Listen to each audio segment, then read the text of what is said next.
justiça hoje. É difícil. Principalmente no caso que envolve pensão alimentícia. Porque hoje, Márcio, as pessoas estão nas redes sociais, quase todo mundo. O cara tem que se isolar.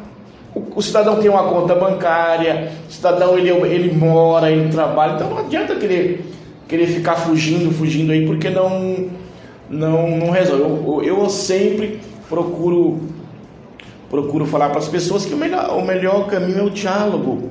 Agora, para as mães, é muito importante que, mesmo que esse pai concorde em pagar de maneira amigavelmente, para as mães é importante que fixe em juízo. Homologue em juízo. Por quê? Porque o cidadão pode casar, ele pode vir a falecer, entendeu?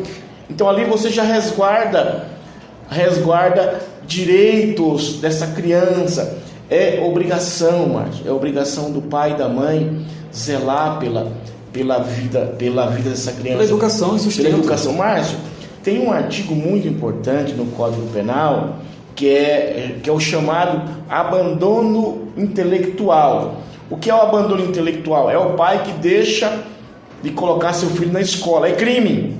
Hoje os promotores já se valem dessa ação para obrigar os pais a colocar os filhos na escola. E também tem um artigo importante no Código Penal que é o chamado abandono intelectual. O que é o abandono intelectual? Abandono alimentício, o chamado abandono material. Abandono intelectual e abandono material. O mesmo artigo? Não, o 243 e o 244. O 244 diz que deixar sem justa causa de prover a subsistência do cônjuge do filho menor de 18 anos ou inapto para o trabalho é crime. Então, a própria lei de alimentos diz que se você atrasar um pagamento, você já pode pedir a prisão. Um pagamento. A prisão civil é o único modelo de prisão, é o único modo de prisão em regime fechado, que nós temos na nossa legislação jurídica, que é a chamada pensão de alimentos. Israel Caetano dos Santos, repetindo então aquela minha pergunta, para poder frisar, então teve a audiência de conciliação, a qual o pai foi notificado via AR, não compareceu. Logo em seguida haverá uma próxima audiência que seria de instrução e julgamento, correto? Instrução. E para essa audiência é encaminhado até a residência ou o trabalho desse pai o oficial de justiça. Primeiro vai o AR. Não compareceu na conciliação. Aí agora o juiz, para essa audiência de instrução, ele invoca o oficial de justiça? Não, aí sempre a parte tem que pedir. A parte reclamante tem que solicitar. Tem que pedir, sempre pedir. Não conseguiu por AR, não conseguiu por oficial de justiça, aí você pede citação por edital. Fui citado via edital. Isso. Não compareci mesmo assim. O que acontece com essa revelia? Revel. Está condenado e pronto. Condena. Vai a condenação, o que acontece? Você pede o quê? Pede a prisão. Pede para fora. Primeiro sempre eu acho que é importante você pedir a quebra de sigilo dessa pessoa, sigilo bancário dela. Porque o juiz, ele mesmo vai tendo esses dados em mãos, ele vai determinar o valor, que mesmo ele não estando presente, que ele vai pagar para a criança. Isso. Não pagou, aí faz... pede prisão, quebra de sigilo bancário, para você saber quanto o cidadão ganha, e o cidadão não pagar, aí você pede prisão dele, e vai preso. Essa realmente vai preso. Vai preso. Não tem perdão. Não tem perdão. Agora é importante também, se o cidadão vem pagando os alimentos dele normalmente, né, e ele não consegue, fica desempregado, recebe os 6 meses de seguro-desemprego e fica desempregado, é importante que ele comunique ao juiz que ele está desempregado e naquele... Estou sem condições de pagar, não consigo pagar. Aí o juiz vai entender e vai aprovar. Como é que funciona essa questão? O advogado vai peticionando, informando, olha, ele está desempregado. Aí pede para baixar um pouco, entendeu? Em dado momento, mas tem que informar o juiz. Haverá um prazo para ele? Não, tem que informar o juiz, tem que informar. O juiz vai... Porque eu tenho casos aqui que eu vou informando, o juiz informando, está desempregado, não consegue pagar. Pega a carteira, pega a carteira de trabalho dele, oferece o sigilo. Você oferece o sigilo bancário, tá aqui, ó. Tá aqui, pode quebrar meu sigilo, não tem problema, oferece. Então é importante para que os juízes hoje eles estão, né, com essa crise que está ocorrendo aí, eles estão geralmente protegendo o cidadão porque é melhor você manter o cidadão solto para procurar um emprego, é óbvio, né? Claro. Mas aí aquele de boa fé, aquele pai de boa fé, igual tem um pai que ele não é de boa fé, ele não quer ajudar o filho, às vezes para se vingar da mãe ou vice-versa.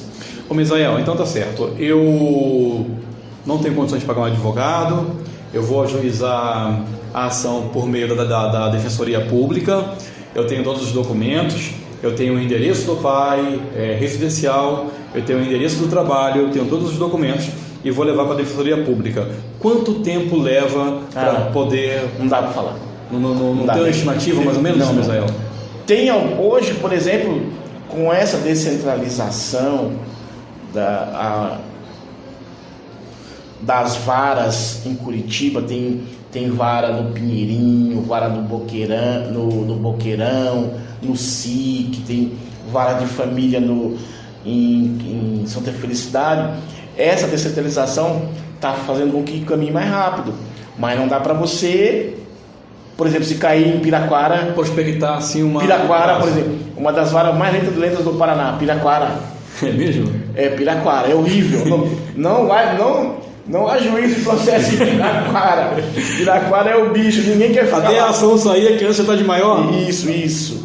É horrível. Até sair a ação. As varas de Piraquara é horrível, o processo não caminha lá. Porque os juízes chegam lá na vara e vão embora, não ficam lá, não sei, porque deve ser longe, né, Márcio? Deve ser longe. Então hoje em Curitiba tá rápido. Tá rápido essas varas descentralizadas. Em Curitiba tem um prazo mais rápido do que nas demais na região metropolitana. Você que está aí na plataforma do podcast, eu quero convidar você a clicar no link em anexo desse podcast para você vir para o meu blog, que também vai estar no conteúdo escrito. Isso que eu estou falando com o Misael aqui, com outras informações a mais. E eu quero convidar você, Misael, que essa não seja a nossa primeira nem última reunião. Tem outros assuntos da área jurídica que as pessoas precisam ter conhecimento. E eu gostaria que você, como um militante desta área, um advogado conceituado, nos ajudasse a trazer essas informações para o nosso público. À disposição. Tá. Misael, continuando então aqui sobre a ação de alimentos. A execução de alimentos demora?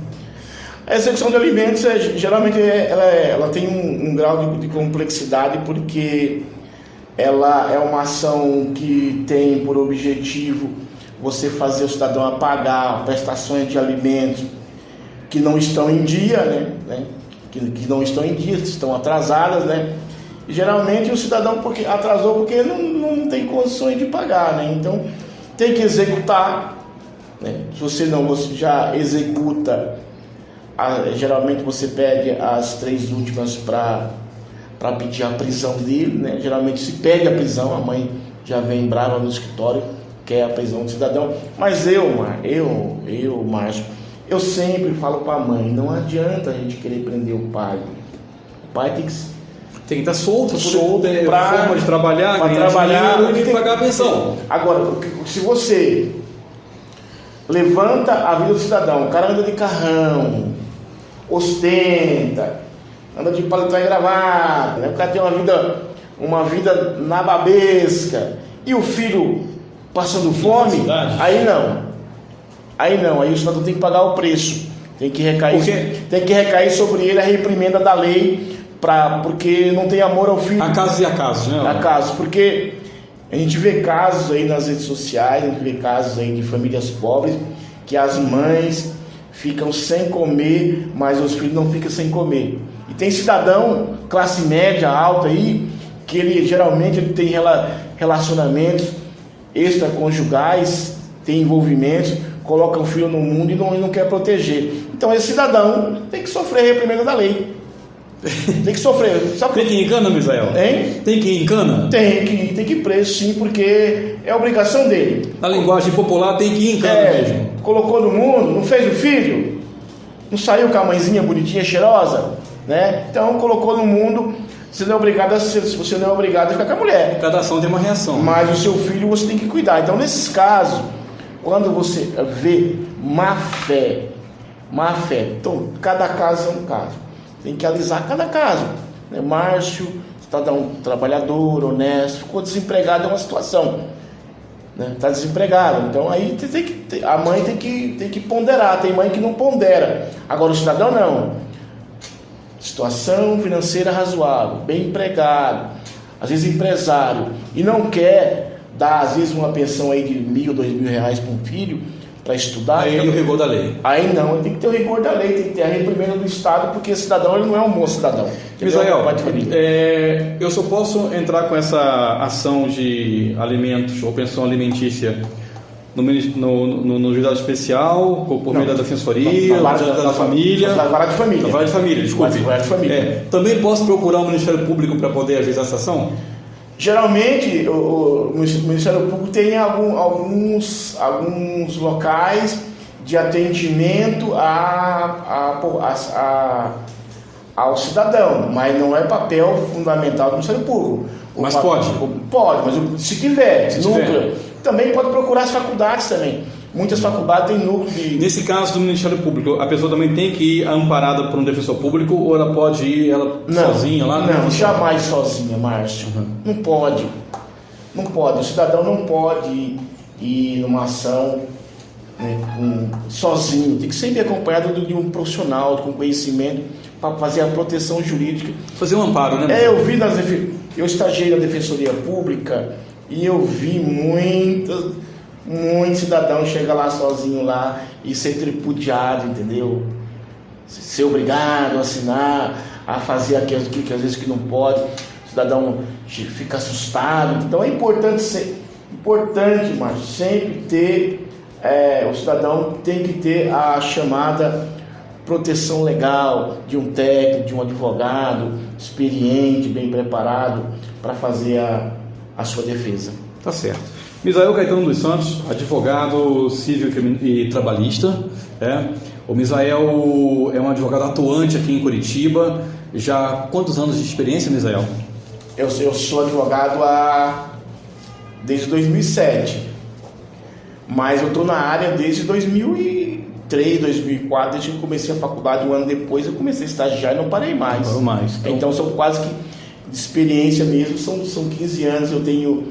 Eu estagiei no núcleo de prática jurídica da faculdade, estagiei na Defensoria Pública do Paraná por 2 anos, comprovada.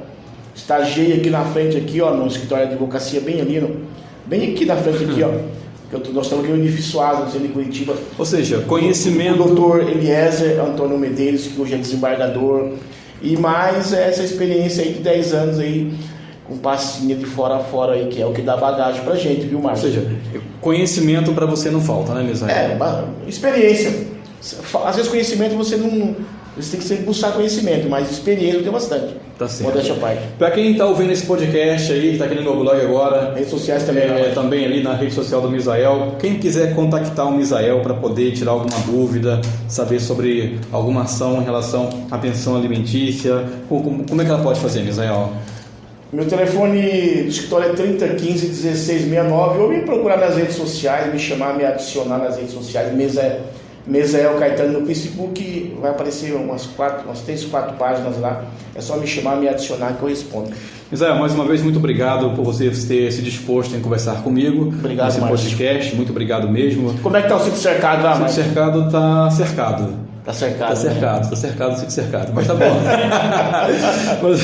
Populoso, né? Populoso, como sempre populoso. A região sul de Curitiba é uma região violento, né? Um pouco.